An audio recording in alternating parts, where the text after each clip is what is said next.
आप सबका स्वागत है नर्सिंग सिस्टर चैनल में। तो आज मैं आप लोग के लिए एक बहुत ही महत्वपूर्ण जानकारी लेके आ चुकी हूँ, जो कि सभी एएनएम सिस्टर के लिए बहुत ही ज़रूरी है। ऐसा नहीं है कि सिर्फ 10,709 एएनएम के लिए ही, ये सभी कैंडिडेट के लिए बहुत ही ज़रूरी है।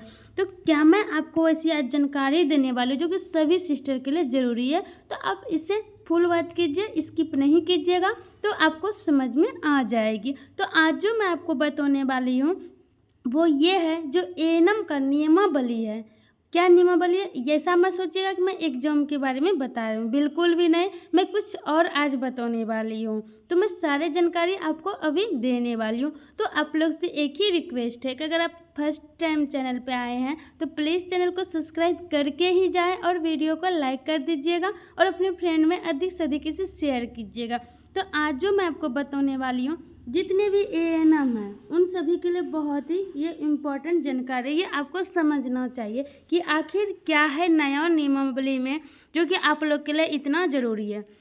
तो सबसे पहले एएनएम के लिए ये खुशखबरी है कि आप पहले राज्यकर्मी नहीं थे, जो कि अब आप एक राज्यकर्मी बन चुके हैं। ये आप लोग के लिए बहुत बड़ा अपडेट है। उसके बाद आपका है कि जितना भी एएनएम जो जहाँ ज्वाइन करते थे, आप लोग का जिस जिला में ज्वाइन हो जाता था, तो आपका क्या होता था, आप उसी ज़िला में, अगर आपका जब 6 साल हो जाए या फिर 3 साल, आफ्टर 3 साल जब होते थे, तो आपका ट्रांसफ़र जब होता था उसी ज़िला में, आप जिस ज़िला में पोस्टिंग हुआ है आपको उसी ज़िला में सिर्फ प्रखंड आपका चेंज किया जाता था, यानी एक स्थान से दूसरे स्थान आपको दे दिया जाता, लेकिन आपका ज़िला का स्थानांतरण नहीं होता था। ये आपका बड़ा अपडेट है। देखिए, पहले जो एएनएम होती थी वो जिला स्तरीय होती थी, यानी जिला स्तर पर ही आपका नियुक्ति होता था और आपको उससे बाहर नहीं होता था। लेकिन अब क्या हुआ, जब नया नियमावली लागू हुआ है तो इसमें आपका जो है वो राज्य स्तरीय, यानी कि अब आप राज्यकर्मी कहलाए, साथ ही आप राज्य स्तरीय आपकी हो चुकी है। तो इससे आपको क्या बेनिफिट होगा? देखिए, इसमें यही बेनिफिट है, मान लिया जाए आप जिस भी ज़िला में हैं, जहाँ भी आप जिस ज़िला में पोस्टेड हैं, उस ज़िला से अब आप दूसरे ज़िला में आपका ट्रांसफ़र हो जाएगा, जैसे कि अन्य डिपार्टमेंट में होता है, यानी और सब विभाग में होता है, तो उस प्रकार से आपका भी होगा। यानी अगर आप किसी भी ज़िला में पोस्टेड हैं, मान लिया जाए कि आप मुंगेर ज़िला में पोस्टेड हैं और आप चाहते हैं कि हम लखीसराय ज़िला चले जाएं, तो आपका वो ट्रांसफ़र आराम से होगा। यानी कि अब जो आपका स्थानांतरण होगा, ऐसा नहीं है कि आपका एक ही ज़िला में सिर्फ प्रखंड चेंज होगा, ऐसा बिल्कुल भी नहीं है। अब आपका जो ट्रांसफ़र होगा एक ज़िला से दूसरे ज़िला में, यानी कि बिहार में कहीं भी हो जाएगा, ये आसान से होगा। तो ये आप लोग को अगर जानकारी थी तो बहुत अच्छी बात, अगर नहीं थी तो ये आपको समझना जरूरी था, जो बहुत लोग ये चीज़ को नहीं जान रहे।